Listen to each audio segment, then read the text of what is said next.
We always seek the best in everything. మన అన్ని విషయాల్లో శ్రేష్టమైనవి కోరుకుంటాం, మంచివి కోరుకుంటాం కదా. అన్నీ మంచి జరగాలనే ఆలోచన. కొంతమంది అప్పుడప్పుడే ప్రభు దగ్గరికి వస్తున్న వాళ్ళని, మీరు ఎందుకు యేసు ప్రభు దగ్గరికి వస్తున్నారంటే ఏదో మంచి జరుగుద్దని ఎవరో చెప్పారండి, అందును బట్టి యేసు ప్రభు దగ్గరికి వస్తున్నారండి. అన్నింటిలో మంచివి కావాలి. యూజువల్గా people choose the best in everything. అన్ని విషయాల్లో శ్రేష్టమైనవి మానవుడు కోరుకుంటాడు. అయితే ఆధ్యాత్మిక విషయాల దగ్గరికి వచ్చేసరికి శ్రేష్టమైన వాటి మీద మనకెందుకు లక్ష్యం ఉండటం లేదు అనేది ప్రశ్న. We seek the best in everything, but what about our spiritual life?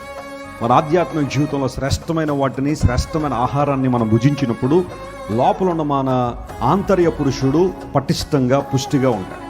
దేవుని వాక్యము ఎక్కడైతే మీకు పుష్కలంగా లభిస్తుందో, వాక్యము ద్వారా మీరు పోషించబడుతున్నారో, అలాంటి సంఘాల్లో మీరు నాటబడడం ద్వారా మీరు ఆత్మలో వర్ధిల్లుతారు, ఉన్నతమైన స్థితికి వస్తారు. మన సంఘంలో ప్రతిసారి నేను చెప్పే మాట ఏంటంటే, ప్రియుడా నువ్వు ఆత్మలో వర్ధిల్లితే అన్ని విషయాలు ఏం చేస్తావు? వర్ధిల్తావు. ఆ విషయాన్ని ప్రతి ఒక్కరు గుర్తుపెట్టుకోండి. Spiritual prosperity is most important than anything else.